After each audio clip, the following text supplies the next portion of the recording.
नमस्कार दोस्तों, ट्रिकी गुरु अमित गुप्ता के YouTube चैनल में आज आपका फिर से स्वागत है। दोस्तों आज मैं आपके लिए लेकर आया हूं वेन आरेख के 10 ऐसे प्रश्नों को जो कि एसएससी की विगत परीक्षाओं में पूछे जा चुके हैं। तो देखते हैं हम ऐसे प्रश्नों को कैसे सॉल्व कर सकते हैं तेजी से। तो देखिए स्क्रीन पर यह पहला प्रश्न, इसमें लिखा हुआ है, इसका आप जल्दी से उत्तर देने की कोशिश करिए। बहुत ही आसान प्रश्न है। लिखा हुआ है, पक्षी, तोता और चमगादड़ के सही संबंध को कौन सा चित्र दर्शाता है, कौन सा वेन आरेख दर्शाता है। तो आपको पता होगा सभी जो तोता होते हैं, जितने के जितने सभी तोता, दुनिया में जितने भी तोता हैं सभी तोता को हम लोग क्या कहते हैं, तो पक्षी कहते हैं। अब चमगादड़ को लेकिन आप पक्षी समझेंगे तो आंसर गलत हो जाएगा, क्योंकि चमगादड़ पक्षी नहीं होता है बल्कि चमगादड़ स्तनपायी जीव है, इसलिए ये अलग होगा। यहां पे हमारा चमगादड़ हो जाएगा, यानी कि हमारा आंसर हो जाएगा सी। चलिए अब स्क्रीन पर ये दूसरा प्रश्न देखिए आप और इसका उत्तर बताने का प्रयास करिए।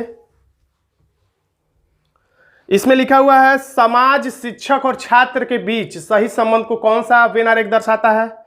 तो आपको पता होगा समाज के भीतर ही छात्र और शिक्षक होते हैं। समाज के भीतर ही शिक्षक भी होता है और छात्र भी होता है।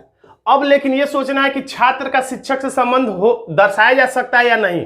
तो अगर अपवाद को छोड़ दें, कुछ लोग ये सोच सकते हैं कि कुछ छात्र शिक्षक भी होते हैं यानी पढ़ाते भी हैं, और कुछ पढ़ाने वाले लोग कुछ पढ़ते भी हैं तो छात्र भी होते हैं। तो ज्यादा अपवाद नहीं सोचना है, यानी ये सोचना है कि कोई शिक्षक छात्र नहीं कहलाता, कोई छात्र को हम शिक्षक नहीं कह सकते हैं।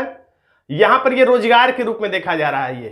ये एक जॉब है, शिक्षक जॉब के रूप में है, और ये छात्र यानी कोई छात्र शिक्षक नहीं, कोई छात्र और कोई शिक्षक छात्र नहीं, इसलिए हमारा आंसर हो जाएगा बी। अब अगला प्रश्न देखिए, तीसरा प्रश्न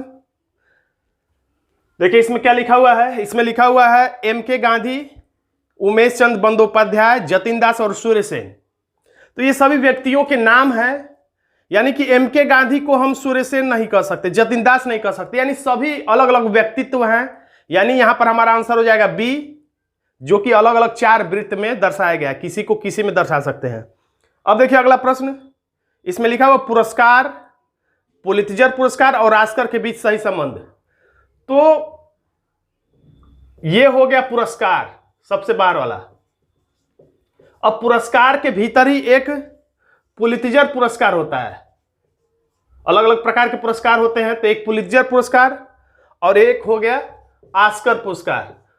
और कोई ऑस्कर पुरस्कार को पुलित्जर पुरस्कार नहीं कह सकते, कोई पुलित्जर पुरस्कार को ऑस्कर नहीं पुरस्कार कह सकते, क्योंकि दोनों ही अलग अलग प्रकार के पुरस्कार हैं, लेकिन हैं तो पुरस्कार, इसलिए हमारा आंसर हो जाता है एक प्लेट में 2 रसगुल्ला वाला, यानी आंसर सी हमारा हो जाएगा। अब देखिए अगला प्रश्न, यात्री, रेलगाड़ी, बस। तो देखिए ये हैं यात्री। तो कुछ यात्री जाते हैं बस से और कुछ यात्री जाते हैं रेल से। इस समय तो ये दोनों ही बंद है खैर, लेकिन जब बस भी ना चले, रेल भी ना चले, तो यहाँ पे जो खाली स्थान ये किसके लिए दर्शा रहा है, खाली छोड़ा गया है। तो कुछ लोग जो साइकिल से चलते हैं, जो मोटरसाइकिल से चलते हैं, या कुछ लोग पानी के जहाज से चल सकते हैं, हवाई जहाज से आ सकते हैं, उसके लिए ये खाली जगह छोड़ा हुआ है। यानी कुछ यात्री बस से, कुछ यात्री रेल से, और ये जो खाली जगह छोड़ा गया है, जो कि छोड़ना जरूरी है, वो अन्य साधनों के लिए छोड़ा गया, इसलिए हमारा ये जलेबी वाला आंसर सही हो जाएगा। विकल्प डी हमारा सही जवाब हो जाएगा। अब देखिए अगला प्रश्न, देखिए इसमें लिखा हो, पुस्तकालय, पुस्तकें, रैक। रैक का मतलब एक अलमारी जिसमें पुस्तकें रखी जाती हैं। तो सबसे बाहर पुस्तकालय होता है। पुस्तकालय बाहर से दिखेगा, लिखा रहेगा पुस्तकालय, लाइब्रेरी। पुस्तकालय के भीतर जाएंगे तो रैक होंगे, और रैक के भीतर पुस्तकें रखी जाती हैं। तो सबसे बाहर पुस्तकालय, फिर रैक, और उसके भीतर पुस्तकें रखी जाती हैं। तो हमारा कुएं वाला चित्र सही हो जाएगा, जिसमें हमारा आंसर हो जाएगा डी। अब अगला प्रश्न देखिए,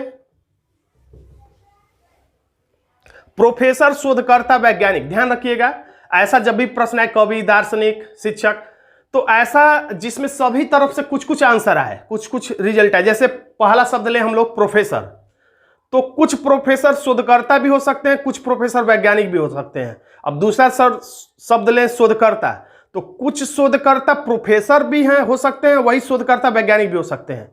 और तीसरा शब्द ले तो कुछ वैज्ञानिक, प्रोफेसर और शोधकर्ता भी हो सकते हैं। यानी कि तीनों ही तरफ से हमारा कुछ कुछ रिजल्ट आ रहा है। जब तीनों ही तरफ से रिजल्ट कुछ कुछ आए तो हमारा इमरती वाला आंसर सही हो जाता है, जब हर तरफ से कुछ कुछ रिजल्ट आए। तो इसलिए हमारा आंसर हो जाता है बी। अब देखिए अगला प्रश्न, बाघ, सिंह, जानवर। तो बाघ अलग जानवर है, सिंह अलग कैटेगरी का जानवर है। बाघ यानी टाइगर हमारा राष्ट्रीय पशु है। तो यहां पर बाघ और सिंह को अलग अलग समझना है। बाघ और सिंह अलग, लेकिन दोनों के दोनों क्या हैं? तो जानवर ही हैं। यानी कि किसी भी बाघ को हम सिंह नहीं कह सकते, किसी सिंह को बाघ नहीं कह सकते, लेकिन दोनों ही जानवर है। इसलिए हमारा एक प्लेट में 2 रसगुल्ला यानी विकल्प ए हमारा सही जवाब हो जाता है। तो अगला प्रश्न देखिए, लिखा है गायक, लड़के, नर्तक। तो फिर वही कुछ कुछ वाला आंसर। कुछ पहला शब्द हम पढ़ रहे हैं, कुछ गायक लड़के और नर्तक हो सकते हैं। यानी कुछ गायक ऐसे होंगे जो लड़के भी होंगे और नर्तक भी होंगे। और दूसरा शब्द, कुछ लड़के ऐसे होते हैं जो गायक भी होते हैं और नर्तक भी होते हैं। कुछ नर्तक ऐसे होते हैं जो गायक भी होते हैं और लड़के भी होते हैं। यानी हर तरफ से कुछ कुछ रिजल्ट आ रहा है, इसलिए हमारा आंसर हो जाएगा सी। अब देखिए अगला प्रश्न, भाषाएं, अंग्रेजी, कन्नड़। अंग्रेजी एक अलग भाषा है और कन्नड़ एक अलग भाषा है। हम ये नहीं कह सकते कि कुछ अंग्रेजी कन्नड़ है। किसी भी अंग्रेजी भाषा को कन्नड़ नहीं कह सकते और कोई कन्नड़ को अंग्रेजी नहीं कह सकते, इसलिए ये दोनों एक दूसरे से दूर दूर रहेंगे। लेकिन ये दोनों भाषाएं ही हैं।